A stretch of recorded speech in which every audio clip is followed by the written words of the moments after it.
नमस्कार दोस्तों, स्वागत है आपका अपने YouTube चैनल हिंदी जी पर। हमने अपनी पिछली आदिकाल वाली वीडियो में 1 से 50 प्रश्न देखे थे जो पिछली परीक्षाओं में पूछे जा चुके थे। बहुत इम्पोर्टेंट प्रश्नों की श्रृंखला हमारी चल रही है, जिसके अंतर्गत हम 1000 प्लस क्वेश्चन करने वाले हैं, जिसमें से 50 क्वेश्चन ऑलरेडी करा दिए गए हैं हमारे चैनल पर। ये हम अगला 20 क्वेश्चन कर रहे हैं। पिछली वीडियो बहुत लंबी हो गई थी, इसके लिए जो है आदिकाल में ये 20 क्वेश्चन की अगली वीडियो, ये वाली वीडियो बना रहा हूँ। इसके बाद 20-30 इसी क्रम में वीडियो आते रहेंगे चैनल पर। उसके लिए आप चैनल को सब्सक्राइब कर लीजिए और बेल आइकन को दबा दीजिए कि जब मैं नया वीडियो अपलोड करूँ तो आपको नोटिफिकेशन सबसे पहले मिल जाए। ये 20 क्वेश्चन नंबर में तो 20 हैं, मगर इसके आसपास आपको 20-25 क्वेश्चन और करवाऊँगा मैं। आदिकाल हमारा चल रहा है, इसका समय जो है संवत 1050 से 1375 माना है। किसने? आचार्य रामचंद्र शुक्ल ने। इसे वीर गाथा काल कहा है। हजारी प्रसाद द्विवेदी इसे आदिकाल कहते हैं और आचार्य रामचंद्र शुक्ल ने इसे वीर गाथा काल कहा है। आइए देखते हैं अब प्रश्नों को हम।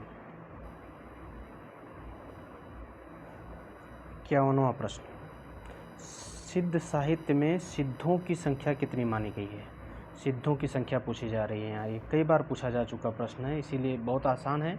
जिन लोगों ने पढ़ा होगा उनके लिए बहुत आसान है, मगर जानना ज़रूरी है आपका कि बहुत इंपॉर्टेंट क्वेश्चन है। 84 सिद्ध हैं। सिद्धों की परंपरा में 84 सिद्ध हैं। 84 सिद्ध 84 माने जाते हैं। इसमें सरहपा जो है सबसे पहले सिद्ध हैं, यानी सबसे पुराने कवि हैं सिद्धों में। सिद्ध कवि कह लीजिए या सबसे पहले कवि कह लीजिए, सरहपा हैं। इनको राहुल सांकृत्यायन जी ने पहला कवि माना है। राहुल सांकृत्यायन जी ने सरहपा को पहला कवि माना है, जो सिद्धों में ही आते हैं। चलिए अगला प्रश्न देखते हैं। एक थाल मोती से भरा, सबके सिर पर औंधा धरा, चारों ओर वह थाल फिरे, मोती उससे एक न गिरे। ये पंक्तियाँ किसकी है? ये भी आपने सुना होगा। ये खुसरो की पहेली है, अमीर खुसरो की पहेली है। पहेलियाँ और मुकरियाँ आपने पढ़ी ही होगी। ये खुसरो की पहेली है। इसका उत्तर आप मुझे कमेंट बॉक्स में बताएं कि ये क्या चीज़, किसके बारे में खुसरो बात कर रहे हैं, कि ये क्या होगा। एक थाल मोती से भरा, सबके सिर पर औंधा धरा, वह थाल चारों ओर वह थाल फिरे, मोती उससे एक न गिरे। इसका उत्तर क्या होगा, ये आपके लिए मैं छोड़ रहा हूँ। चलिए अगला प्रश्न देखते हैं।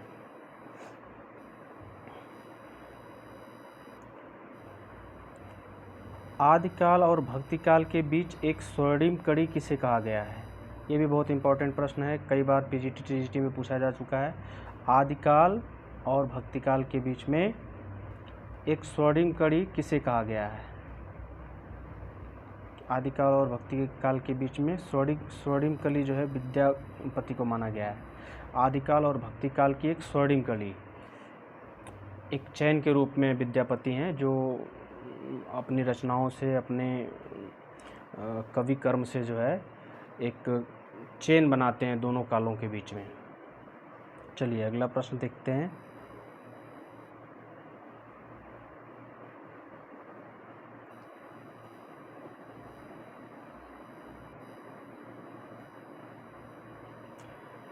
जयदेव के गीत गोविंद का विशेष प्रभाव किस कवि पर माना जाता है?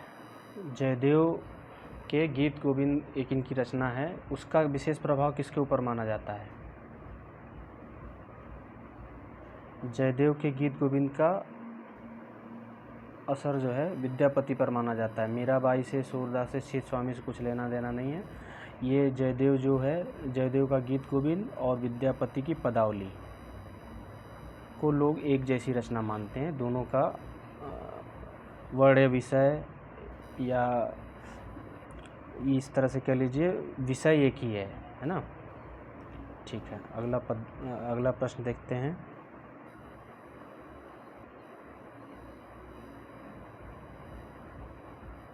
ये प्रश्न तो मैंने आपको बताया था, मगर ये भी बार बार रिपीट हुआ है। कीर्तिलता और कीर्ति पताका की भाषा क्या है? कीर्तिलता और कीर्ति पताका किस भाषा में लिखी गई है? साहित्यिक, अपभ्रंश, प्राकृत, लोक भाषा, वहट। मैंने आपको बताया था पिछली वीडियो में कि कीर्तिलता और कीर्ति पताका जो है अवहट्ट में है, अवहट्ट में है। और पदावली जो है, पदावली मैथिली में है। विद्यापति की पदावली जो है मैथिली में है। विद्यापति पदावली के नाम से एक पुस्तक संपादित की है राम वृक्ष बेनीपुरी जी ने। विद्यापति पदावली, राम वृक्ष बेनीपुरी, राम वृक्ष बेनीपुरी, ठीक है। चलिए अगला प्रश्न देखते हैं। इससे संबंधित दो प्रश्न मिलेंगे आपको। ये पहला प्रश्न है, अपभ्रंश शब्द का प्रयोग सबसे पहले कहाँ देखने को मिलता है? सबसे पहले कहाँ देखने को मिलता है? सूरदास की रचना में, भरत मुनि की रचना में, राजा धारसेन द्वितीय के शिलालेख में, तुलसीदास की रचनाओं में, रचनाओं में कहाँ पर देखने को मिलता है? प्रश्न पर ध्यान दीजिएगा। प्रश्न क्या लिखा हुआ है? प्रयोग सबसे पहले कहाँ देखने को मिलता है, ये पूछा जा रहा है। तो इसका उत्तर है ये राजा धारसेन द्वितीय के शिलालेख में सबसे पहले अपभ्रंश शब्द का प्रयोग किया गया था, ठीक है। अगला प्रश्न इससे ही संबंधित है। दोनों अलग अलग प्रश्न हैं, दोनों पूछे गए हैं, ध्यान दीजिएगा। अगला प्रश्न है, अपभ्रंश शब्द का सबसे पहले उल्लेख किसने किया? वहाँ क्या है? प्रयोग कहाँ देखने को मिला है, उल्लेख किसने किया है, किसने सबसे पहले इसका जिक्र किया है? पाणिनि ने, नागार्जुन ने, पतंजलि ने, सरापा ने, किसने इसका जिक्र किया है?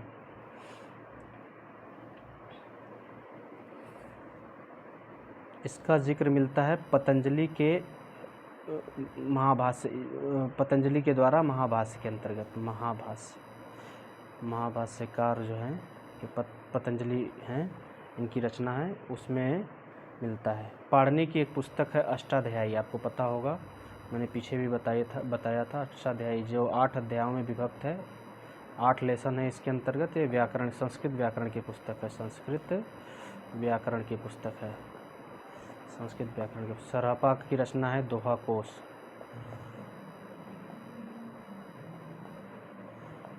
नागार्जुन मैथिली में यात्री के नाम से लिखते थे।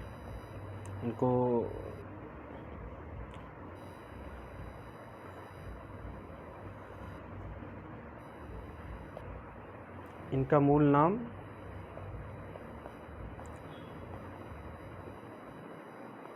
वैद्यनाथ मिश्र है। नागार्जुन का वैद्यनाथ मिश्र, ये भी बहुत बार पूछा गया है। चलिए अगला प्रश्न देखते हैं। स्वयंभूकृत पौमचर्यु की कथा का संबंध किससे है या किससे संबंधित है?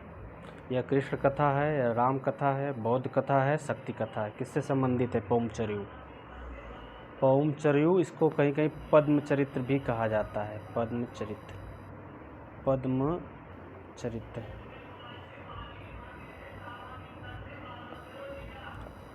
पद्मचरित्र ऐसे देख लीजिए, पद्मचरित्र, क्योंकि जैन धर्म में जो है राम को पद्म के नाम से जाना जाता है, तो पद्मचरित्र के नाम से किसके संबंधित कथा है? राम कथा है।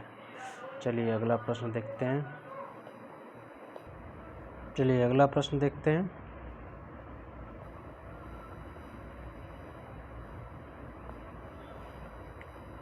आदिकालीन साहित्य में वीर रस की रचनाओं में किस शैली का प्रयोग किया गया है? किस भाषा शैली का प्रयोग हुआ है? डिंगल, पिंगल, कवित्त सवैया, दोहा चौपाई?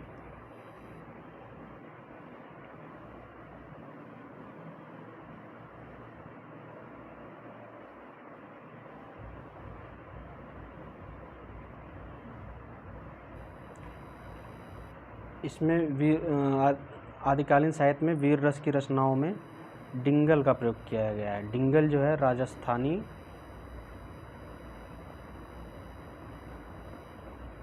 अपभ्रंश प्लस राजस्थानी, अपभ्रंश प्लस राजस्थानी के संयोग से जो भाषा बनती है वो डिंगल कहलाती है। थोड़ी कर्कश होती है ना। ट ट ट बाउल मतलब इसकी ध्वनि जो है थोड़ी कर्कश होती है। और पिंगल जो है ब्रज भाषा और राजस्थानी के संयोग से बनती है। ब्रज भाषा और राजस्थानी का मिला जुला रूप है। ये जो श्रृंगारिक ग्रंथ हैं उसकी रचना में इसका अधिकतर प्रयोग हुआ है। ये मधुर मानी जाती है और ये कर्कश मानी जाती है। इसकी ध्वनि, इसका स्वर जो है कर्कश माना जाता है। डिंगल पिंगल दोनों ही शैलियों का प्रयोग आदिकाल में किया गया है। चलिए अगला प्रश्न देखते हैं। ये भी बहुत बार पूछा गया प्रश्न है। गोरखबानी ग्रंथ के संपादक कौन है? गोरखबानी किसने संपादित की है? गोरखनाथ, पीताम्बर दत्त बड़थवाल, रामचंद्र शुक्ल, रामनरेश त्रिपाठी। तो गोरखबानी के संपादक हैं पीताम्बर दत्त बड़थवाल। इन्होंने गुरु गोरखनाथ के 14 ग्रंथों को प्रामाणिक माना है। कुल 14 ग्रंथ जो है 14 ग्रंथ प्रामाणिक माने हैं। कुल 14 ग्रंथ प्रामाणिक माने। चलिए अगला प्रश्न देखते हैं।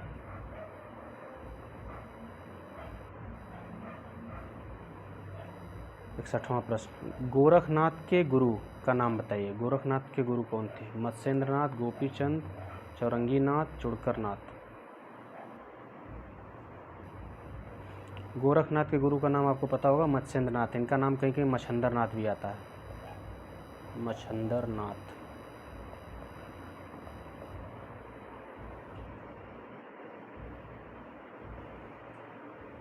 चलिए अगला प्रश्न देखते हैं।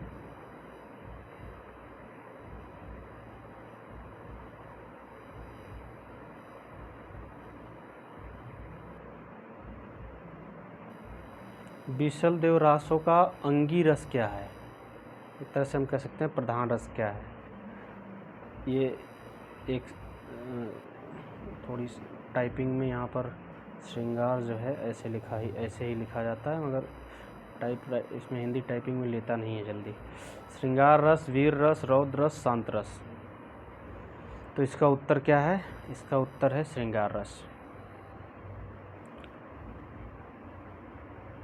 विशल देव रासों के रचनाकार कौन है? नरपति नाल।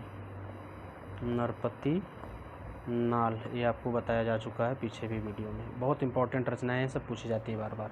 और इसका अंगी रस क्या है? श्रृंगार रस।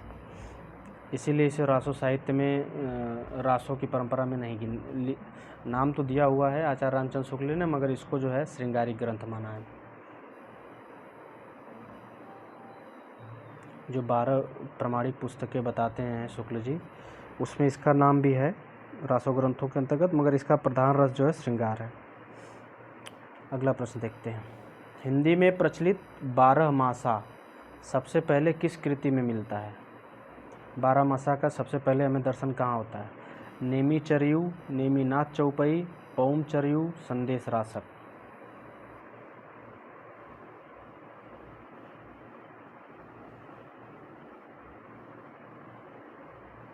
इसका सबसे पहले दर्शन हमें जो है 12 मासा सबसे पहले कहाँ देखने को मिलता है? नेमीनाथ चौपई में।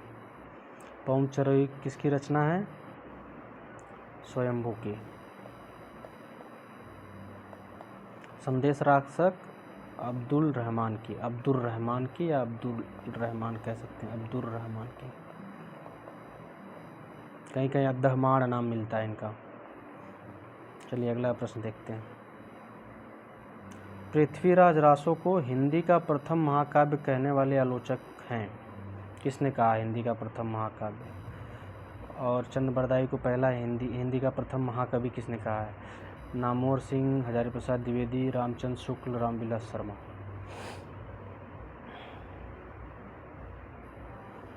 ये कहा है रामचंद्र शुक्ल जी ने।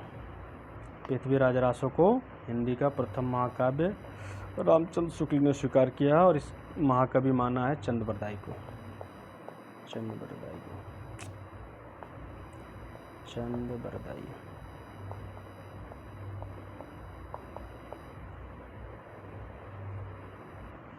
अगला प्रश्न देखते हैं। 65वां प्रश्न, आदिकाल की हिंदी को एक भिन्न प्रकार की हिंदी मानते हुए उसे हिंदवी कहा है। किसने हिंदवी कहा है? राहुल सांकृत्यायन ने, अमीर खुसरो ने, डॉक्टर श्याम सुंदर दास ने, क्षितिज मोहन सेन ने।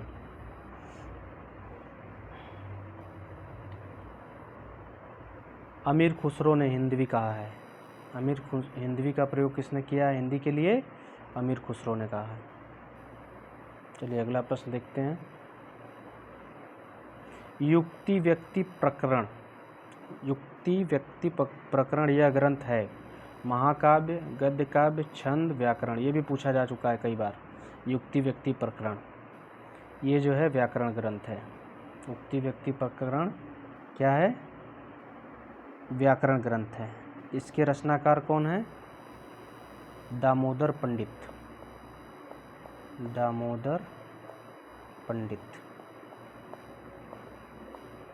ठीक है, अगला प्रश्न देखते हैं।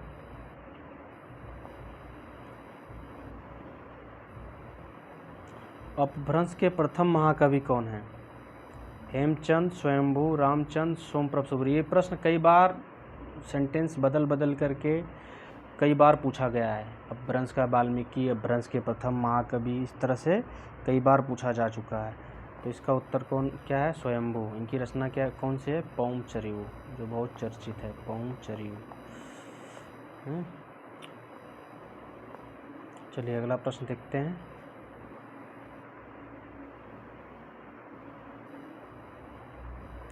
आदिकाल में किस प्रकार का साहित्य लिखा जा रहा था?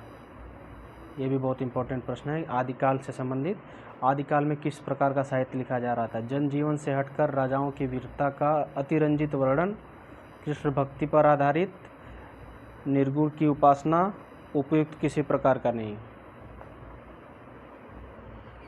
आपको पता होगा कि आदिकाल में ज़्यादातर राजाओं की वीरता का वर्णन है। इसी के आधार पर शुक्ल जी ने इसका नाम वीरगाथा काल रखा है। तो ये जनजीवन से इसका बहुत ज़्यादा सरोकार नहीं था, इसलिए इसका सही उत्तर हो जाएगा जनजीवन से हटकर राजाओं की वीरता का अतिरंजित वर्णन, चढ़ा बढ़ा करके की गई बात।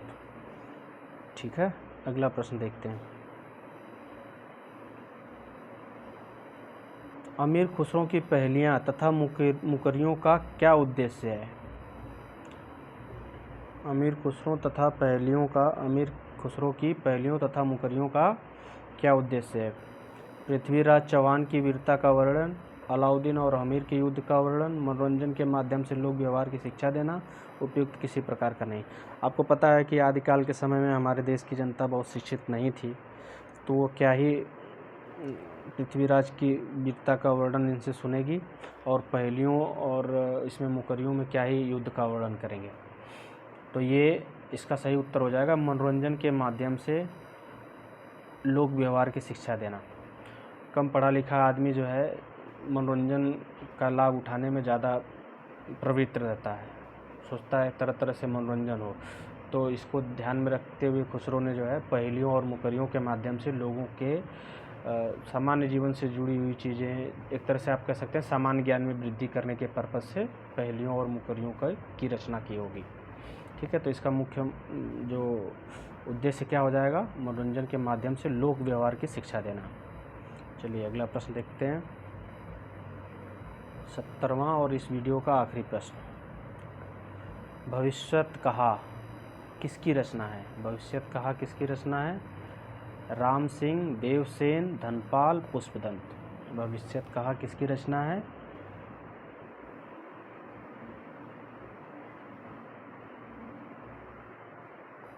ये है धनपाल की। भविष्यत कहा धनपाल की है। देवसेन की फेमस रचना कौन सी है? श्रावकाचार।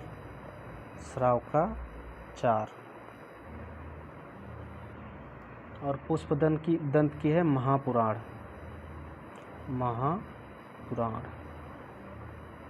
और राम सिंह की है पाहुड़ दोहा।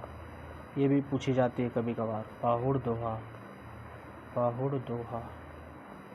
ठीक है, ये वीडियो यहीं पर अब समाप्त होगी। आपको मेरा प्रयास कैसा लगा? अगर वीडियो पसंद आई तो लाइक, शेयर और सब्सक्राइब ज़रूर करें। आप आपका बहुत बहुत धन्यवाद।